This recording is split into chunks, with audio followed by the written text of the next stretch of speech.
सभी दर्शकों का सूर्य टाइम्स न्यूज में स्वागत है। आज हम आपके लिए लेकर आए हैं ट्रिपल मर्डर केस की अगली कहानी। भारी पुलिस बल की मौजूदगी में हुआ कटरी हत्याकांड के मृतकों का अंतिम संस्कार। बीते बुधवार को गंगा की कटरी में हुए ट्रिपल मर्डर के मृतकों का शनिवार को भारी पुलिस फोर्स की मौजूदगी में अंतिम संस्कार किया गया, जबकि मृतकों के परिजन शवों को पंजाब ले जाना चाहते थे, परंतु प्रशासन ने शवों को जनपद से बाहर ले जाने पर रोक लगा दी। मृतक देवेंद्र के पिता परमवीर व परमिंदर के पिता दलजीत सिंह बरेली से शवों को पंजाब ले जाने आए थे और शुक्रवार को वहां अंत्येष्टि की पूरी तैयारी होने के बाद तमाम रिश्तेदार जुट चुके थे,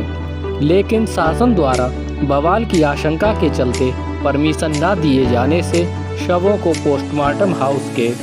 डीप फ्रीजर में ही रखवा दिया गया था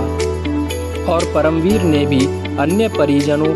व रिश्तेदारों को फरीदपुर ही बुला लिया, जहां कटरी के फार्म हाउस में स्थित सच की खोज एकेडमी परिसर को छावनी में तब्दील कर शनिवार दोपहर 12:10 पर अंतिम संस्कार हुआ, जिसमें मृतक परविंदर के माता पिता व बहन चंडीगढ़ से आ गए, जिनका रो रो कर बुरा हाल था, परंतु मृतक देवेंद्र के परिवार से कोई नहीं पहुंच पाया। इसलिए परविंदर को पिता दलजीत सिंह व देवेंद्र को एकेडमी के संस्थापक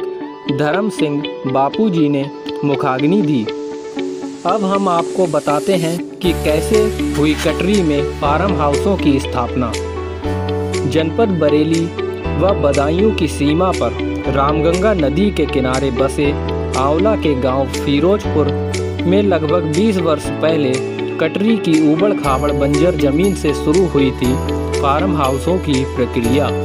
जहां बरेली निवासी CL शर्मा ने फिरोजपुर के नज़दीक तकरीबन 300 बीघा जमीन पर पहला झाला बनाया, जिसे बाद में उन्होंने पंजाब के एक फौजी को बेच दिया, जिसके पास ही आज गौतम बुद्ध महाविद्यालय फिरोजपुर नाम से डिग्री कॉलेज है। समाजवादी पार्टी की सरकार में रामगंगा चौबारी पुल से फिरोजपुर, हिम्मतपुर, रुकुमपुर होते हुए बदायूं तक एक बांध का निर्माण कराया गया था, जिसकी लंबाई लगभग 20 किलोमीटर है। इसी क्रम में आपको बताते चलें कि ग्राम पंचायत तजपुरा नवदिया के पास सिकरोड़ी नामक गांव हुआ करता था, जिसमें ग्राम सभा और सरकारी भूमि लगभग हजारों बीघा थी, जिसमें समाजवादी पार्टी सरकार में तत्कालीन राज्यसभा सांसद वीरपाल सिंह यादव के माध्यम से यहां लाखों की संख्या में सरकारी पौधारोपण कराया गया था, जिसे उन्होंने रामगंगा हरित पट्टी का नाम दिया था और आज भी लाखों की तादाद में यहां वृक्ष लगे हुए हैं। आसपास के ग्रामीणों के अनुसार कटरी की जमीन को उपजाऊ सरदारों ने ही बनाया है। शनिवार को जहां मृतकों का अंतिम संस्कार किया गया, उसके आसपास कुछ झाले आगरा वालों के भी हैं। यहाँ हरे कृष्णा ट्रस्ट अनूप सिंह के संरक्षण में है और यहीं ओम प्रकाश चौधरी व ताराचंद्र शर्मा का भी फार्म हाउस है। साथ ही वर्ष 2007 में CL शर्मा, वर्ष 2009 में जय भगवान राणा, 3 नवंबर 2013 को ओम प्रकाश, वर्ष 2016 में रविंदर यादव का झाला बना था और 2017 में परमवीर की एकेडमी बनी। इसके बाद पिछले वर्ष 2022 में गुर्जर फार्म हाउस नाम का एक झाला और बना। ट्रिपल मर्डर केस का मामला भी कहीं ना कहीं सरकारी जमीन से संबंधित ही है, जहां आज भूमाफियाओं का अवैध कब्जा है और भूमाफियाओं ने सरकारी जमीन के छोटे छोटे खेतों पर कब्जा कर 60 किलो प्रति बीघा फसल के हिसाब से आसपास के छोटे किसानों को दे रखा है। बताते चलें कि कटरी में बनी एकेडमी के दोनों ओर भी